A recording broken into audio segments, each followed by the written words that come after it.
Hello everyone, welcome back to our channel. NEET UG 2025కి సంబంధించి online application అనేది start అయిపోయింది.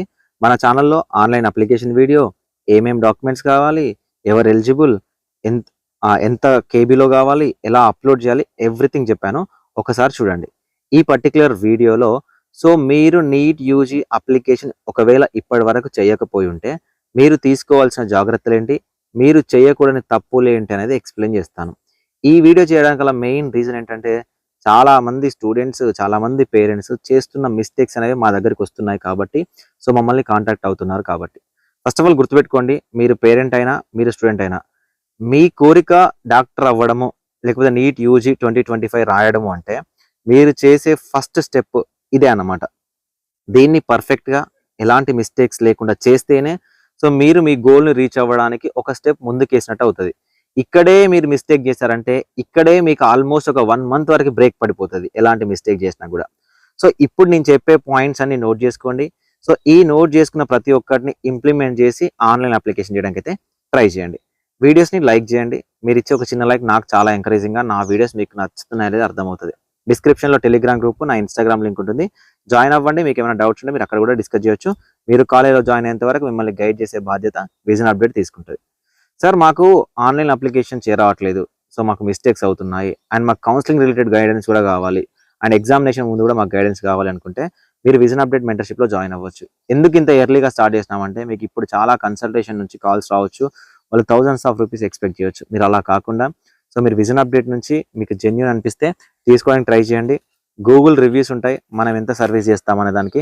సో దాన్ని బేస్ చేసుకొని మీరు జాయిన్ అవ్వచ్చు. దానికోసం 7893947228 నెంబర్ని కాంటాక్ట్ అవ్వండి. ఇంక్లూడింగ్ అప్లికేషన్ ప్రాసెస్ కూడా మేము చేయించడానికి మా దగ్గర ఆప్షన్స్ అయితే ఉన్నాయి. సో ఇప్పుడు మనం మాట్లాడుకుందాం, కొన్ని పాయింట్స్ మాట్లాడుకుందాం. ఫర్ ఎగ్జాంపుల్, మీరు పేరెంట్ అయి ఉంటే మీకు నీట్ యూజీకి సంబంధించిన అప్లికేషన్ ప్రాసెస్ తెలుసుందా లేదా ఫస్ట్ ఆలోచించుకోండి. లేదు, మీరు స్టూడెంట్ అయి ఉంటే మీకు నీట్ యూజీకి సంబంధించిన అప్లికేషన్ ప్రాసెస్ చేసుకోవచ్చా లేదా చూడండి. ఒకవేళ మీకు చేయడం రావట్లేదు అని అంటే సో మీనే వీడియో అనేది అప్లోడ్ చేశాను మన ఛానల్లో, ఆ వీడియో ఫస్ట్ ఆఫ్ ఆల్ చూడండి. Okay, so next first point ఏంటంటే మొబైల్లో చేయడం ఆపేసేయండి. ఆన్లైన్ అప్లికేషన్ ఏదైతే ఉందో అది మొబైల్లో చేయడం ఆపేసేయండి. డెస్క్టాప్ కానీ ల్యాప్టాప్ని కానీ ప్రిఫర్ చేయండి. ప్రిఫర్ చేయండి. మీకు అసలు ఏ ప్రాసెస్ లేదు సార్, నాకు భయం వేస్తుంది మాకు అప్లికేషన్ చేయడంలో అంటే దగ్గరలో ఉన్న ఇంటర్నెట్ షాప్ కానీ లేకపోతే ఆన్లైన్ అప్లికేషన్ చేసే వాళ్ళు ఎవరైతే ఉంటారో వాళ్ళతో పాటు చేయించండి. మీరే చేస్తూ మధ్యలోకి వెళ్ళి ఆగిపోయి మాకు రావట్లేదు మేము మళ్ళీ అప్లికేషన్ చేస్తాం, 2 అప్లికేషన్ చేస్తాం, అలాంటి మిస్టేక్ చేయొద్దు. 2 అప్లికేషన్ చేయడానికి అయితే ముందుకు వెళ్ళకండి. అండ్ మెయిన్ ఇంపార్టెంట్ ఏంటంటే ఒకటే సిట్టింగ్లో అప్లికేషన్ చేయాలి. సో ఇప్పటివరకు సగం చేస్తాను, దాని తర్వాత హాఫ్ చేస్తాను, దాని తర్వాత ఇంకొక హాఫ్ చేస్తాను, అలా మీరు చెయ్యొద్దు. ఓకేనా, ఫస్ట్ మీరు డెస్క్టాప్లో ట్రై చేయండి, మొబైల్లో ట్రై చేయకండి. అండ్ మీకు వస్తుందా అలా చూసుకోండి. నెక్స్ట్ 1 సిట్టింగ్లోనే చేయడానికి అయితే ట్రై చేయండి. ఇంకొకటి, చాలా సింపుల్గా ఉంటుంది అప్లికేషన్ ప్రాసెస్. ఒకవేళ మీరు సొంతంగా చేసుకుంటే మీ డేటా అనేది అంటే మీ నెట్వర్క్ అనేది పర్ఫెక్ట్గా ఉందా లేదా చెక్ చేసుకోండి. నెక్స్ట్ వచ్చేసరికి వ్యాలిడ్ మొబైల్ నంబర్, పేరెంట్ది స్టూడెంట్ది 2 ఉండాలి.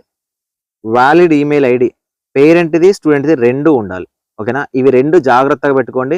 వీటి నుంచే మీ అప్లికేషన్ ప్రాసెస్ అనేది స్టార్ట్ అవుతుంది. వీటి తర్వాత థర్డ్ పాయింట్ వచ్చేసరికి డాక్యుమెంట్స్.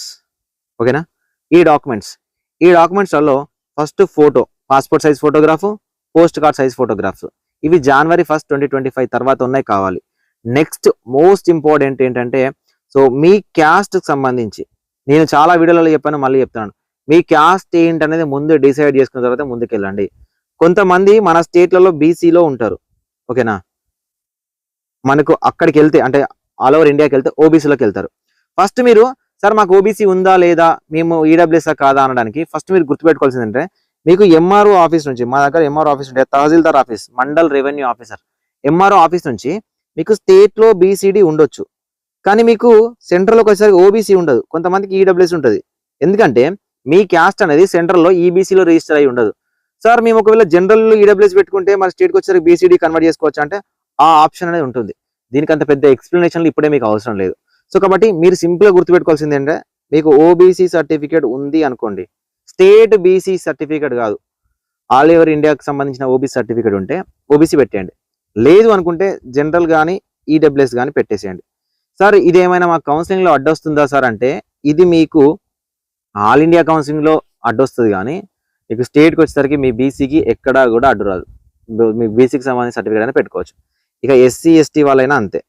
అండ్ ఈడబ్ల్యూఎస్ వాళ్ళు, ఈడబ్ల్యూఎస్ ఏది ఉంటుంది పెట్టేసేయండి, సెంట్రల్ స్టేట్ పక్కన పెట్టండి. ఈడబ్ల్యూఎస్ ఉందంటే ఈడబ్ల్యూఎస్ పెట్టండి, లేదు అనుకుంటే జనరల్ పెట్టేసేయండి. మరీ ముఖ్యంగా బీసీఈ క్యాండిడేట్స్ మీకు ఈడబ్ల్యూఎస్ ఉంటే ఈడబ్ల్యూఎస్ పెట్టండి, లేకపోతే జనరల్ అనేది డైరెక్ట్గా పెట్టేసేయండి. ఇది జాగ్రత్తగా చూసుకొని మాత్రమే ప్రొసీడ్ అవ్వండి, ఓకేనా? ఇవి మాత్రమే ఇంపార్టెంట్. ఇక మిగతా ఏవైనా ఇంపార్టెంట్ కాదు. మిగతా ఏవైనా అంటే సార్ ఎస్ఎస్సి మెమోనో ఇంటర్మీడియట్ మార్క్లో ఇదేది ఇంపార్టెంట్ కాదు, అంతలో ఇంపార్టెంట్ ముచ్చట కూడా కాదు. వాటిలో అన్నీ చేంజ్ చేసుకోవచ్చు. ఒకటి గుర్తుపెట్టుకోండి, ఎప్పుడు కానీ మీ నేమ్ మారదు, ఓకేనా? మీ డేట్ ఆఫ్ బర్త్ మారదు, ఓకేనా? చాలా మంది మిస్టేక్ చేస్తుంది డేట్ ఆఫ్ బర్త్. ఎస్ఎస్సి మెమోలో ఉన్న డేట్ ఆఫ్ బర్త్ పెట్టండి, ఆధార్ కార్డులో ఉన్న డేట్ ఆఫ్ బర్త్ కాదు. డేట్ ఆఫ్ బర్త్ అనేది మారదు, ఓకేనా? 3 మీ క్యాస్ట్ అనేది మారదు, ఓకేనా? ఇవి 3 మీరు ఎక్కడ మార్చుకోవడానికి కానీ వీటిలో మీరు ఫేక్ చేయడానికి కానీ లేదు. ఒకవేళ మీ మార్క్స్లో మిస్టేక్ చేసినా, మీ సర్టిఫికేట్ అప్లోడ్ చేయడంలో మిస్టేక్ చేసినా, ఈ 3 కాకుండా మీరు దేంట్లో మిస్టేక్ చేసినా మార్చుకోవచ్చు. ఇంక్లూడింగ్ మీ ఫాదర్ నేమ్, మదర్ నేమ్తో సహా మార్చుకోవచ్చు. మీ నేమ్ విత్ సర్ నేమ్, మీ ఒరిజినల్ నేమ్ మారడానికి లేదు. అది ఎస్ఎస్సిలో ఉన్నట్టే ఉండాలి. సార్ నేను ఆధార్ కార్డులో ఉన్నట్టు పెడతాను, తప్పు. ఆధార్ కార్డు అనేది మీకు జస్ట్ ఐడెంటిటీ కోసం మాత్రమే, కానీ ఎక్కడా పనిచేయదు. మీకు పనిచేసేదల్లా ఎస్ఎస్సి మేము మాత్రమే పనిచేస్తుంది. 4th పాయింట్, ఆ కన్వర్షన్ సర్టిఫికేట్ అని పెట్టిరు, ఎస్ఎస్సి కన్వర్షన్ సర్టిఫికేట్. అసలు దాన్ని ఇంపార్టెంటే కాదు, దాని గురించి మీరు పట్టించుకోకండి, ఓకేనా? పట్టించుకోకండి. దీంట్లో ఎక్కడా కూడా మీరు చెక్ చేయరు. మీరు ఏబిసి అని అప్లికేషన్ చేసి పేమెంట్ చేసినా కూడా మీకు హాల్ టికెట్ అనేది వస్తుంది. ఆన్లైన్ అప్లికేషన్ అలా ఉంటుంది. ఆన్లైన్ అప్లికేషన్లో ప్రతిదీ మాన్యువల్గా వెరిఫై చేయడం కుదరదు. సార్ మరి ఎలా సార్ వీటన్నింటినీ ఫొటోస్ కానీ సర్టిఫికేట్స్ కానీ వ్యాలిడ్ చేస్తారంటే, మీరు అప్లోడ్ చేసే ప్రాసెస్ ఉంటుంది కదా, మీరు స్కాన్ చేసే ప్రొఫార్మా ఉంటుంది కదా, సో మీరు స్కాన్ చేసే ప్యాటర్న్ ఉంటుంది కదా, దీన్ని బేస్ చేసుకునే మీకు అప్లికేషన్ ప్రాసెస్ అనేది సక్సెస్ అవ్వడం ఉంటుంది, ఓకేనా? సో కాబట్టి ప్రాపర్ వేలో ఫోటోని ప్రాపర్గా మొబైల్లో స్కాన్ చేయకండి కక్కుర్తి పడి. దగ్గరలో ఉన్న స్కానర్ ఎవరైనా ఇంటర్నెట్ షాప్ ఉన్నా, మీ ఇంట్లో ఉన్నా, సో దాంతోనే స్కాన్ చేయించండి, ఓకేనా? స్కాన్ చేపియండి, ఫోటోని స్కాన్ చేయించండి, కావాల్సిన సైజులో అప్లోడ్ చేయండి, ఓకే? పోస్ట్ కార్డ్ సైజ్ ఫోటోగ్రాఫ్ని అదే విధంగా అప్లోడ్ చేయండి. ఓబీసీ సర్టిఫికేట్ అడగరు, క్యాస్ట్ సర్టిఫికేట్ మ్యాండేటరీ కాదు. ఎస్ఎస్సి మెమో కానీ, ఫిజికలీ హ్యాండిక్యాప్డ్ అయితే ఫిజికలీ హ్యాండిక్యాప్డ్ కానీ, మీ అదర్ సర్టిఫికేట్స్ ఏవైనా కూడా 4 కార్నర్స్, ఓకేనా? 4 కార్నర్స్, ఈ 4 కార్నర్స్ అనేవి క్లియర్గా విజిబుల్గా ఉండే విధంగా చూడండి.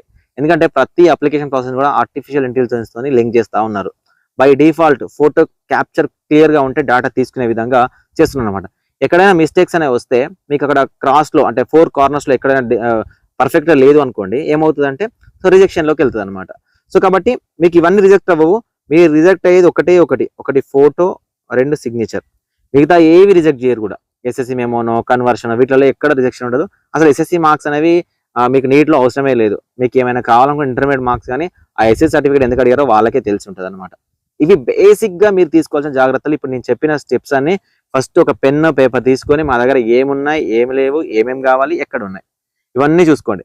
థంబ్ ఇంప్రెషన్స్ అవన్నీ కూడా స్కాన్ చేసుకొని పెట్టుకోండి. సో పెట్టుకున్న తర్వాత పేమెంట్ విషయానికి వచ్చేసరికి కొంతమంది గేట్వేస్లలో పేమెంట్ ప్రాబ్లమ్స్ వస్తూ ఉన్నాయి. మీరైతే debit card, credit card, internet banking, SBI related వాడడానికి ట్రై చేయండి.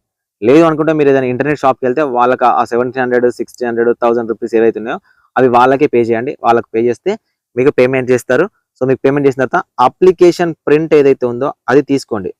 ఒకసారి గుర్తుపెట్టుకోండి, 1 సిట్టింగ్లోనే ఎందుకు చేయమని మళ్ళీ స్ట్రెస్ చేసి చెప్తున్నానంటే, మళ్ళీ చెప్తున్నాను, ఫస్ట్ సిట్టింగ్లోనే మీ అప్లికేషన్ అనేది ప్రాపర్ వేలో ఉంటే మీరు కళ్ళు మూసుకొని ఇంట్లో కూర్చోవచ్చు, ఎలాంటి ఇబ్బంది పడకుండా కూర్చోవచ్చు. ఎలాంటి ఇబ్బంది, నాకు ఒక హండ్రెడ్స్ ఆఫ్ కాల్స్ ఉన్నాయి. ఎందుకంటే ఈ ఓబీసీ సర్టిఫికేట్, ఈ జనరల్, లేకపోతే ఈ సిజిపిఏ కన్వర్షన్, వీటి విషయంలోనే డౌట్లు ఉన్నాయి. అసలు వీటి విషయంలో డౌట్లు ఎందుకు ఇబ్బంది పడుతున్నారు? ఓబీసీ సర్టిఫికేట్ ఎంఆర్ ఆఫీస్ నుండి ఉంటే పెట్టు, లేదంటే జనరల్ పెట్టేసుకో.